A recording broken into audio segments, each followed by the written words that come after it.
Hello friends.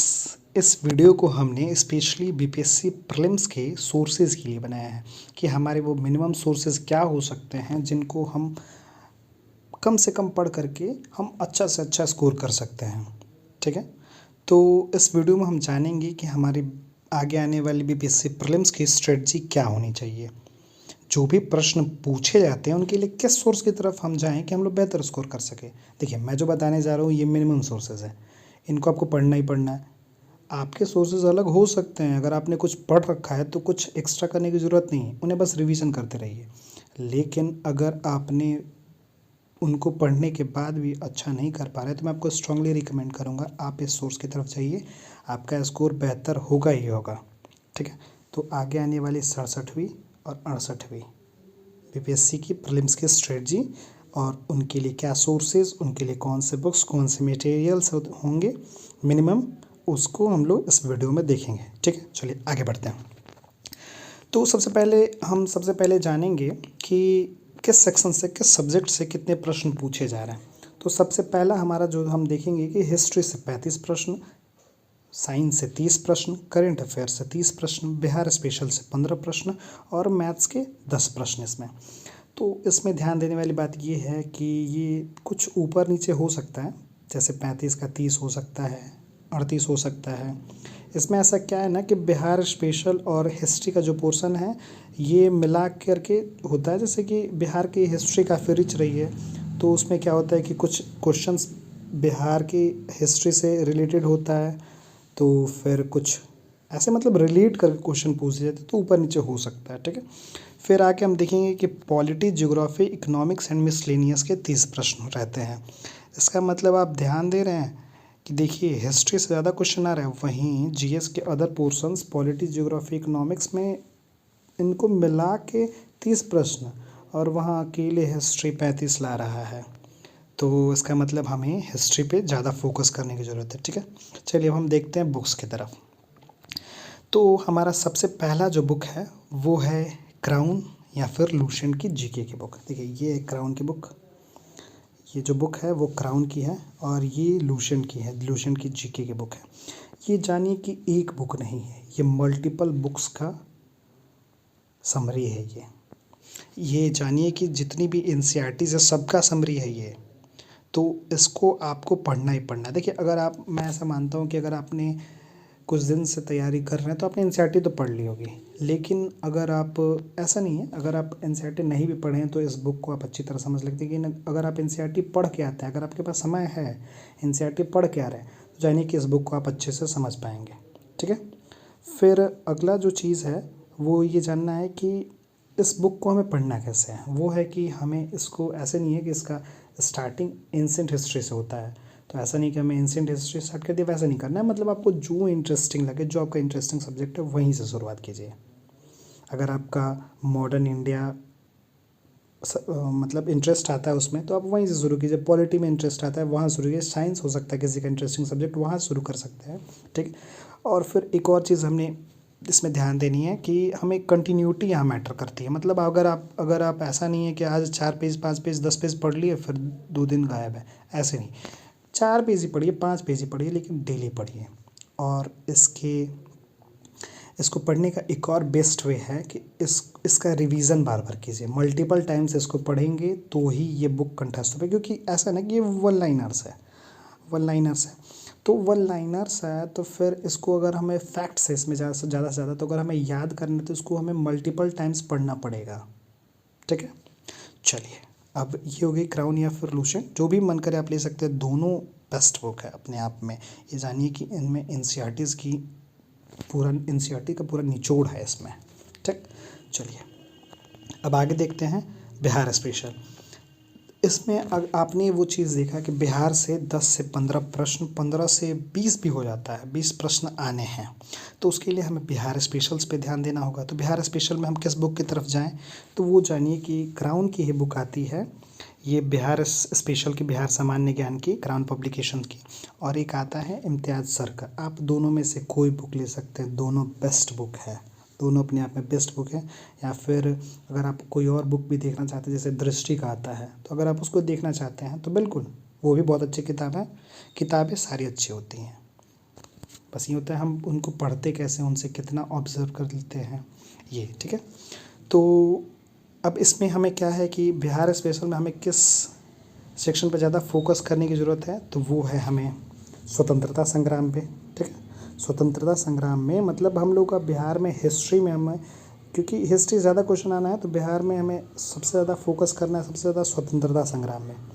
कौन या और सेकंड जो चीज़ है वो है कौन सी, जैसे पत्र पत्रिकाएँ कहाँ छपती थी, कौन छापता था, इन सब पे ज़्यादा फोकस करना है। और तीसरा जो चीज़ है वन लाइनर्स पे ज़्यादा फोकस करना है हमें, क्योंकि देखिए इसमें ऐसा तो है नहीं कि बहुत सारा कॉन्सेप्चुअल पूछा जाएगा, कुछ नहीं। बीपीएससी कॉन्सेप्चुअल क्वेश्चन पूछती नहीं, क्योंकि भाई 150 क्वेश्चंस है, 120 मिनट का टाइम है। अगर हमने कॉन्सेप्चुअल पूछना शुरू कर दिया, अगर हम फैक्ट्स वन लाइनर ना पूछ करके कथन कारण और डीप जाके ऑप्शन ए सही है, ए और बी सही है, ए बी ऐसे ऐसे पूछने लगे तो फिर तब तो बच्चे दे चुके हैं। इसीलिए वो वैसे नहीं पूछते, इसीलिए आपको ज़्यादा फोकस करना है, आपको सबसे ज़्यादा फोकस करना है फैक्ट्स पे, डेटा पे, वन लाइनर्स पे, ठीक है। और अगर इसमें आप जियोग्राफी में जिस चीज़ पे फोकस करेंगे वो है नदियाँ, ठीक, नदियों पे आप ज़्यादा फोकस करेंगे।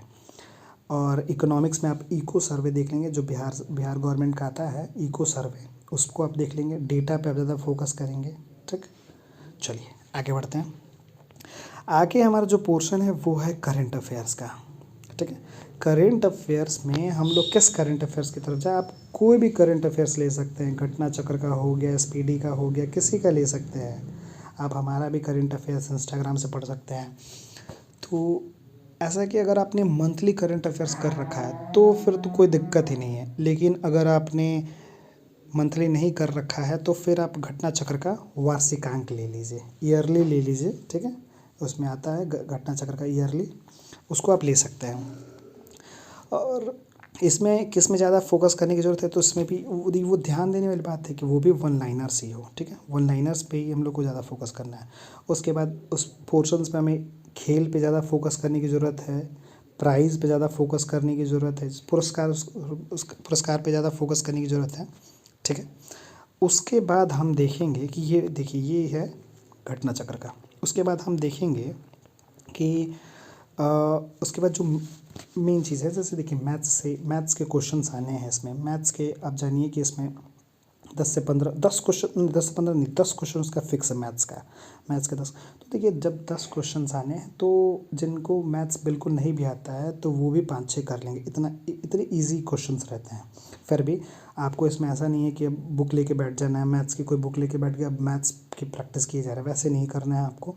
मिनिमम आपको एकदम बिल्कुल क्या करना है कि जो प्रीवियस ईयर क्वेश्चंस पेपर हैं उनको देखना है, उनके सेट्स को बनाना है बस। उसके बाद एक्स्ट्रा आपको कोई करने की ज़रूरत नहीं है। चलिए अब आगे क्या देखना है कि हमें अब प्रैक्टिस सेट पे हमें क्या करना है, प्रीवियस ईयर क्वेश्चन पेपर 18 साल 20 साल 25 साल जितने साल पुराना हम लोग को क्वेश्चन पेपर आपको मिल जाए, उतने साल पुराना क्वेश्चन पेपर आपको कर जाना है, मतलब कर नहीं रट जाना है। जानिए कि एकदम आपको कंठस्थ याद होना चाहिए प्रीवियस ईयर क्वेश्चन पेपर, ठीक है। और साथ में एक चीज़ आपको और एक्स्ट्रा में करनी है, वो है अगर जैसे कोई भी संग्रह ले लीजिए, जैसे आती है 10,000 15,000 क्वेश्चंस की का संग्रह, उसको ले लेना है। उसको ले करके आपको उसको याद कर जाना है, ठीक है। अब इससे क्या होगा कि आपके पास एक फैक्ट्स का कलेक्शन बनेगा, आपके पास एक डेटा का कलेक्शन बनेगा, आपके क्वेश्चन का संग्रह होगा आपके पास। तो इससे क्योंकि पूछना तो भाई उसको आपको वन लाइनर ही है, तो आपको वन लाइनर ही जो संग्रह भी लेना है वो भी वन लाइनर ही लेना है, ठीक है। तो आपको ये क्वेश्चंस का कलेक्शन करना है, ठीक, तो उसके लिए आप संग्रह ले लेंगे।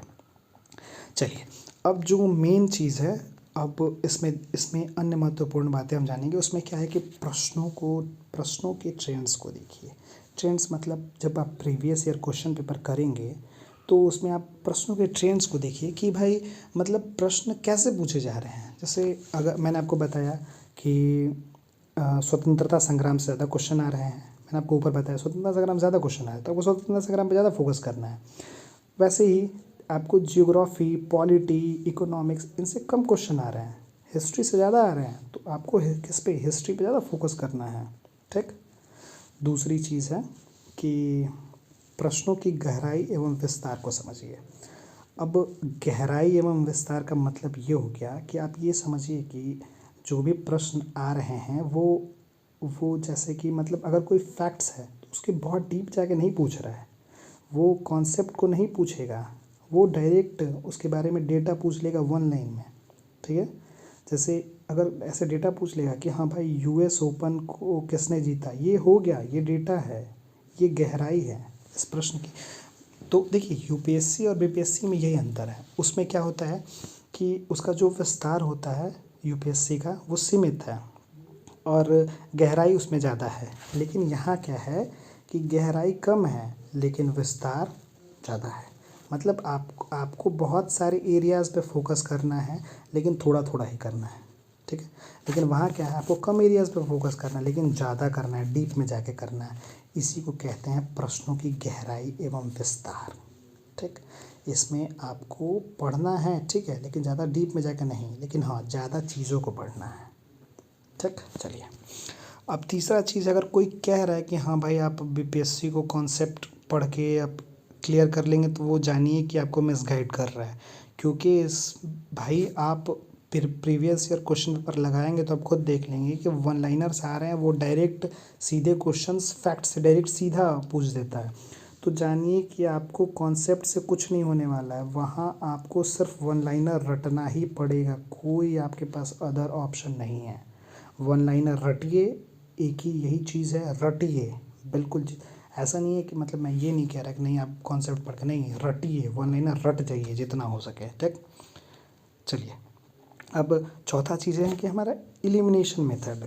एलिमिनेशन मेथड क्या होता है कि जैसे जानिए कि सबसे पहले किसी भी परीक्षा में अब हम सारी चीज़ें तो याद कर नहीं सकते, सारे डेटा सारे कलेक्शंस हमारे दिमाग में हो नहीं सकते।